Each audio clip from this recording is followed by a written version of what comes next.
this is the one I'm on, yes. It's about time. I've been waiting a hell of a time here to get on. It's 25 to 12. I thought I'd have to have another shave before I got on, but never mind. So I enjoyed bits of it. And I mean the bits I understood. Ladies and gentlemen, I thought, before I start this little lecture, I thought I ought really to explain what I'm doing here in the first place, because as you perhaps know, I'm not I'm usually associated with a variety, variety comedian, music hall, and I'm not usually associated with these sophisticated wags and wits, these youngsters. And, I'm more sort of Billy Cotton, me. And, and so I thought I wanted to apologize in a way by someone dropped something. Well, I shall drop a few tonight, so don't worry. No, that's what they call ad-libbing. You never get that on this program. Now, ladies and gentlemen, I was asked, it's rather funny because I tell you how I happened to get on here. I was what is today? Tuesday would be Tuesday. And I was at the hairdresser's, you see, and placing a bet. And with teasy. And under the next dryer was this familiar face. No, this face.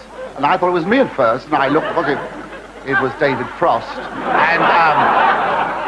And the one who wears his hair back to front. And he,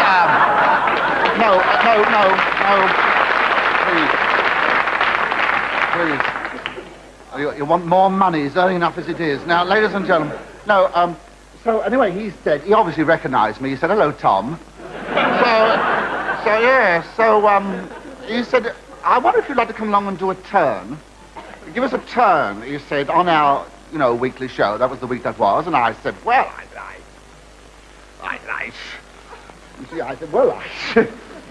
I thought if I stuttered long enough, he might mention money, you see, eventually. But the lips were pursed. Anyway, I thought to myself, well, I'll come along, I'd earn a few bob, which, of course, means a lot to me in a way, because Saturday night is my best night in my other business, my florist business, because, Piccadilly Circus, I dress up as an old flower seller on a Saturday. And anyway, so I came along here tonight, and lo and behold, I saw the producer, this Ned Sherrin, and nice man underneath. And he, please. And of course, he said to me, confronted me. He said, I want you, he said, to address the nation on the budget. Because I know what he wanted. I know what he expected. He expected a diatribe of viciousness and satire and knocking everybody and being unkind, you see. And of course, that's not me. I mean, I don't approve of this sort of thing. I know good saying I do. I don't approve of it. I think if you can't find anything good to say, don't say anything at all. I mean, I'm more the lovable kind of comedian, Well, don't take a vote on it. And, you see, I'm not going to, and of course, I mean, these days, in any case, you can't be filthy unless you've got a degree. And,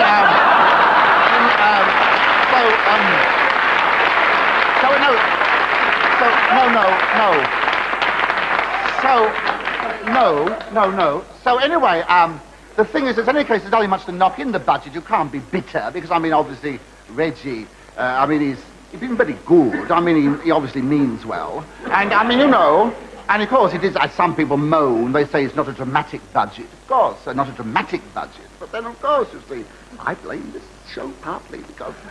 No, obviously, Mac has taken Reg, you see, to one side and said, now, look, don't do anything that riles them. Because, don't do anything because this is the first year we've had to cope with that was the week that was. I mean, before, it's just a question of answering the questions of Robin Day. Just before, you see. And he's a strange man, isn't he? Funny man.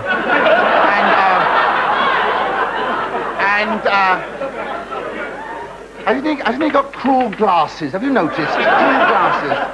Anyway, Julie, man. Anyway, and of course, you see, obviously, they've expected, you see, obviously, Mac has said to Reg, is that obviously, if we're not careful, we shall end up in that song they sing at the beginning of the show. The one, the one that Millie Martin sings, the one you can't hear the words of. And I mean, obviously, and he's obviously thought, and of course, I've heard Mac himself say he's very worried about Neddy. That's obviously Ned Sherrin, you see. And of course, now, would you mind if I sat down? Because I'm stood long enough. You don't mind? Bring the camera in a bit. No. I mean, the money they're paying me, I should be dynamic. Anyway. No, ladies and gentlemen. No, but, I mean, you see, of course, I tell you what I had to laugh at in this budget was, Richard Dimbleby. Oh, Dick, he's a lad, isn't he? He's a cheeky devil, I mean, there he is. Did you see him? Oh, did you see him giving the budget results? There he is. He sat there saying, well, he's only, he's only given away 10 million. He's only given away 50 million. Only 10 million he's given away. I mean, it's all right for him. We know he's got a son working. But I mean, 10 million. Because, I call this a children's budget. That's what I call myself. I call this a children's budget. I don't mean for children. I mean, for instance, if you have children, a lot of children, I mean, if you have 5 children, for instance, this eases your tax position, you see. Mind you, I do think this is a bit difficult. I mean, it penalises those who like to keep themselves to themselves. I mean, if you know what I mean. But I mean, but you see, no, please. But people, you see, people are so malicious. You see, I don't approve of all this gossip. People gossip. They're so eager to condemn. They're so eager to condemn. I mean, just because Reggie didn't appear in the porch waving that dispatch case, you see, this case. I mean, why should everyone assume that Caroline had it down the film studios? No, I don't understand this. I mean, in any case, no. But I mean, in any case, I mean, if the girl needed it to carry these film scripts in, I mean, and they're very bulky, these scripts, and it's understandable. And in any case, let me tell you this. If, of course, this happened and Caroline did have this thing, you see, this explains a lot, because I mean, if she had the budget papers, of course, in the case, and he had to improvise in the house, sort of ad-lib, this explains a lot of things, and I understand this, And I mean, it obviously explains perhaps why he just had a tot of whiskey, like, if the bottle was in the case. And this is what makes me so annoyed, is this is a gossip. I mean, this man stands up in the house, old Reg, and this little tot of whiskey. Now, why should everyone say, oh, well, obviously he was drunk, and that's why he gave away 250 million? I don't understand this. A woman said to me, she said, only yesterday, she said to me, I heard that when he announced there was a £400 million deficit in the economy, a £400 million deficit, he actually looked happy, he smiled. Well, I mean, of course, obviously, if the man was drunk, he would look happy and smile, I know that. In any case, if you had a £400 million deficit, wouldn't you get drunk? Because certainly I would. But I mean, the man I felt sorry for, honestly, the man I felt sorry for was young Selwyn. Because, I mean, but young Selwyn, I mean, did the budget last year. I mean, he spent hours cooking up the books, last year. And then 2 months after, he's got the sack, you see. And I mean, I admired him. I mean, the way he bodged up those figures, I mean, and of course I believed it, Yes. I thought we were doing well too. And of course, you see, Selwyn sits there in the house, apparently during the budget speech, scribbling these notes. Now, why should everyone assume they're poison pen letters? It's this gossip, and I don't understand. I do not approve, so I don't. But I mean, of course, and everyone blames Mac. Everyone, this is true. Everyone blames Macmillan for second half of the government last year. You see, everyone blames Macmillan for second half of the government, but you see, I don't. No, I'm sorry, I don't. I don't blame him. I blame her.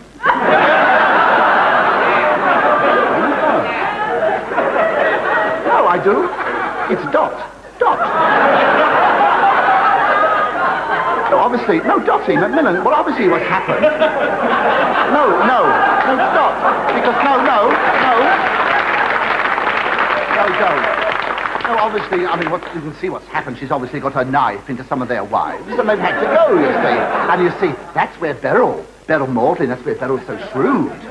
Because, I mean, you see, she and Reg have this farm down the country, this small holding down the country, you see. And so obviously what Beryl does, she brings up a few eggs and a bit of pork and a bit of, poor Dots, you see, and keeps in. I mean, and with the cost of living, it's very understandable. I mean, I would do the same. And the man I don't understand, I must tell you, is Harold Wilson. Now, I mean, he seems a nice man, and he's backed up on television now, isn't he, a lot? He's more sort of.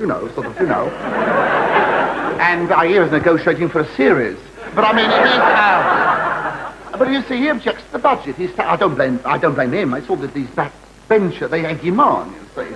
But I mean, you see, why should he object? If he's so sure of winning the next election, why should he blame Macmillan and his crowd for sort of paving the way? I mean, take the Schedule A business. I mean, at the moment you get Macmillan, and then there's a lot, they're living in the Admiralty, and Macmillan's got this Chequers place. And it's a lovely place, my beautiful place. It goes with the job, of course. And that's why he's hanging on to it, naturally. But I mean, you see, if they lose the election, of course they lose their jobs, and they all lose these government houses that go with them, you see. So naturally they're taking Schedule A tax off for their own houses when they get back into them, you see. Their own, it's understandable. I can see this point entirely, and of course, I admire Reg, because you see, Reg is shrewd. I mean, what he's given away in one hand, he's taking back in the other. And you take this beer tax. You see. You can brew as much beer as you like, in the bath and everything. You can brew as much beer as you like, you see. But what you'll do, obviously, is to put up the fines for being caught drunk in charge, you see. So, obviously, you'll get the more money back that way, you see. It's very clever. Oh, I admire that. And in any case, let's face it, in any case, I have to laugh. I mean, they talk about the Reg giving away all this money. That's what makes me laugh. I mean, what it really amounts to is he's taking less. That's what it amounts to. He's taking less. And time the rates have gone up and the fares, let's face it makes the whole budget null and void anyway, doesn't it? So what we're arguing about. Anyway, I'll leave you now, wishing you the best of luck to sort it out. And Reg, and thank you very much. I hope I've helped you tonight.